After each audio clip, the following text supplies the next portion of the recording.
Kwe, Albert Dumont ni ninjanakas, kitigan zibi ni nonjaba, kakina ninjada wenagana kij kenamika goshki nodin.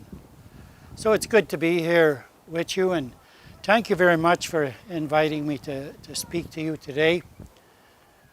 I do have some things that I will speak on, and I've given it some thought, and I hope you'll agree that this topic, however heavy it is on our emotions and on our spiritual beliefs as well, needs to be talked about.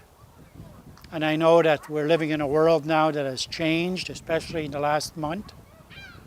And people are starting to understand about things of the past that were worse than a lot of people believe that they were. But this is it's a time of healing. I think a dawn has come forward. We see it on the horizon, and we're going to do what we can together. I have a memory of being eight years old, and at that age, I had never seen a dead body up at that point. And that was at a time of our communities, and this was in a white community where my family was living then. But when somebody passed away in 1958, the people would not, what the people preferred to do was to have visitation of their loved one right in their own home. The coffin would be in the parlor, and they'd hang a black wreath on the door, and that would signal to the passerby that the household was in mourning. And the passerby could take note of that and pay respects by being quiet, or they could enter the house to offer words of condolence to that family. And one day, when I was 8 years old, we saw that there was a house that was usually deserted, but this one day it happened to have the front door wide open. And a man who had been he had been a First World War veteran, and I remember his name was Dominic Moyle. And Mr. Moyle brought myself and other children into the house, and he brought us up to the coffin where a corpse lay. And he told us about the man in the coffin. He said that the man in the coffin had been a farmhand, and that he'd been killed in a farming accident, and that he'd been a drifter, and that he had no family to speak of in the territory. And Mr. Moyle said, "There's nobody here to pray for him." And he said, "I want you children to pray for him." And he told us how precious our prayers were. And it was because he believed that our innocence as children made our prayers precious. He said, "You don't hate anybody." And it's true, we did not hate anybody. And he said, "You don't carry on late into the night. You don't party. You have no vices. You don't gamble." He says, "You are pure beings. And because you are pure beings," he said, "I want you to pray for the man in the coffin." So at that time, I was a Catholic. My parents were devout Catholics. So myself and my friends went beside the coffin, and we knelt down and we said some prayers. I've never forgotten that memory. I've never forgotten the words of Mr. Moyle about how precious and innocent children are because they don't hate anybody. And it brings me to something I heard many years later, when I saw in the Jesuit revelations what the Jesuits had said to the government of the day. The Jesuits said, give us their children for 5 years and they will be ours forever. And what they were talking about was the indigenous children. Give us their children for 5 years and they will be ours forever. That's what the Jesuits believed, because they wouldn't have recorded that if they didn't believe it. And when you think about that, though, anybody that believes in Creator, anybody that believes there's a God, that one God made everything, knows that how ridiculous that statement is. Because Creator did not put people here on Turtle Island so that they could become little Jesuits. Creator put us here on Turtle Island so that we could become the best human beings we possibly can be. And Creator, through ceremonies and rituals, Creator gave our people teaching stories, lore, and spiritual beliefs that would see to it that we would become the best human beings we could possibly be. Generous, sharing, accommodating, friendly, and that's the way our people were. And that's why we helped the Europeans when they landed on our shores. We went out of our way so that they could survive. We helped them to live because we were following the instructions of our teachers to be kind and generous and sharing.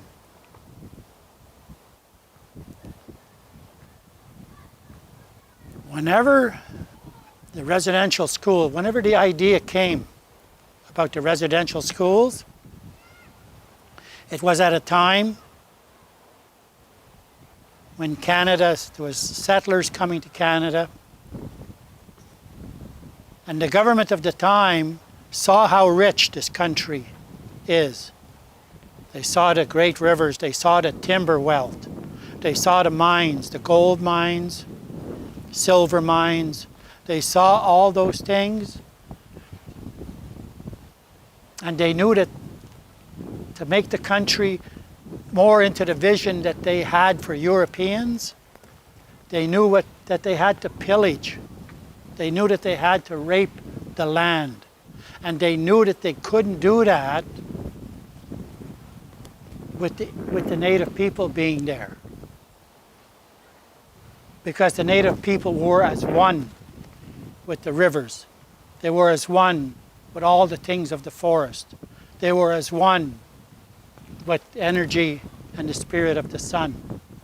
They were as one with the wind and the nourishment of those things, the spiritual nourishment of all those things. So the government had some hard decisions, and their decision was residential schools and the Indian Act.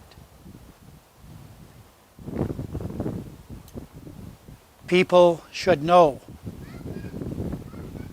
how many thousands of children died in the residential school. People should care. And if somebody were to say to me, Albert, get over it, I would say back to that person, tell me how, because I don't know how to get over the death of thousands and thousands of innocent children. Like Mr. Moyle said, children are innocent. Children are pure. Children hate nobody. I've just had a talk recently with some people, and they asked me that I believe it was possible for the children who died in residential schools to ever forgive Canada for what Canada did. And I said, I believe that it's possible for Canada.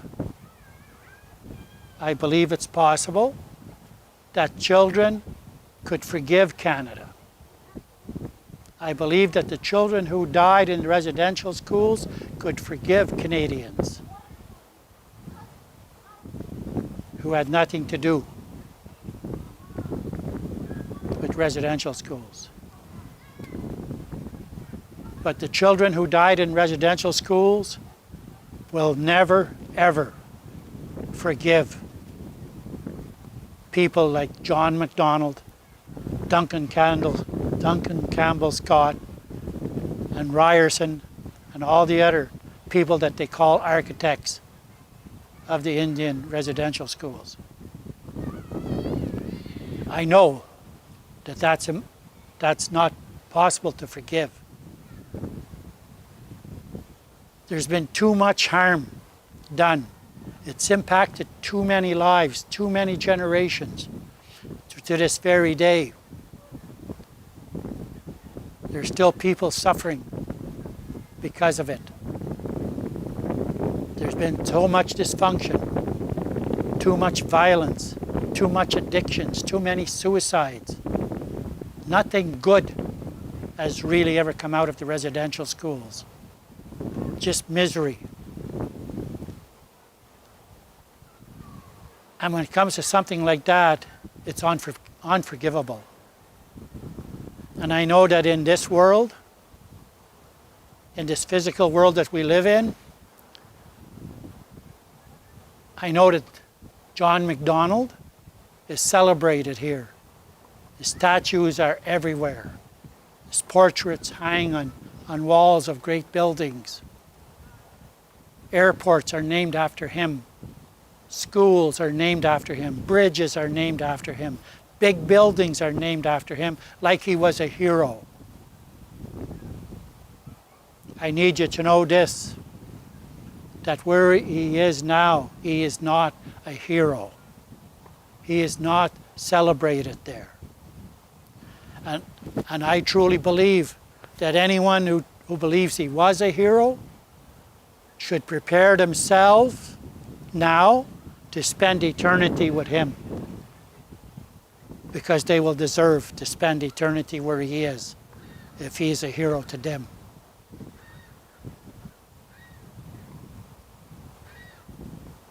I know that Christian teachings speak of a place called hell. Indigenous spiritual beliefs never speak of that place. We know nothing of it. But we do believe that nobody escapes justice. If you escape justice in this physical world, you do not escape it in the spiritual one. And just knowing that fact alone should make people think hard, think with their heart. Let their spirit come forward and whisper something into their ear to do what is right. It's not going to be how good of a Canadian you were that's going to matter to God when you die. It's going to be how good of a human being you were that's going to mean something.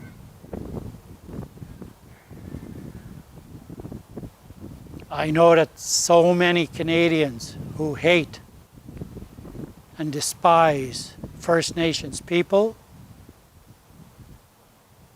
they see us as worthless and as useless human beings. It's almost as if that they believe that all the riches of our lands was brought here from Europe. That the greatest trees of the world came here from Europe. That the great fish of our lakes and rivers, the pickerel and the bass and the perch and the sturgeon and all those fish, it's almost like they believe all those fish came here. The Europeans brought those fish with them. It's almost as if they believed that the golden eagle and the bald eagle and the Canada goose and the loon and all those birds, that the Europeans brought them here. It's as if they believe that Europeans brought the oil here and the gold and the silver and the greatest trees of this planet here. It's as if it's them that brought it here, that there was tundra here that was nothing before the Europeans came. It's as if they believed that. That's the way I see it. Because the actions of racist Europeans make me see it that way. How else am I going to see it?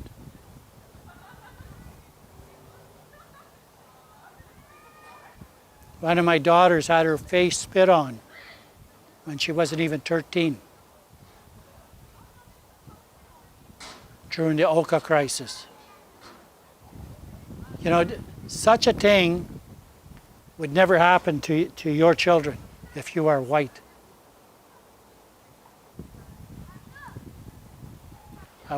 Tell me if that's ever happened to your daughter, that a stranger went up and spit in her face and condemned her race for having a protest in another province. But that's what hatred does. You could take and do with my words what you want. Some of you might think that I'm out of line. Some of you might think I'm wrong. And who knows, maybe there are some people that will be doing some hard thinking.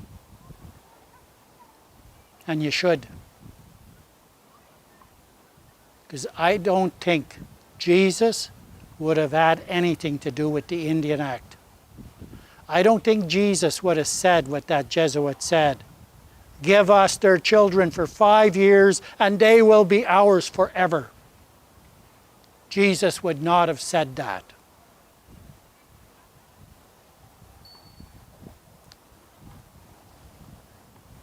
So I hope you think of a little bit about what I said, and I want everybody here right now to know that I'm at peace and I wish everyone well. And I wish you healing and solidarity with spirit and with your heart. And like we say sometimes, let us live as one tree. Let us live as one river. Let us live as one island. So, miigwech.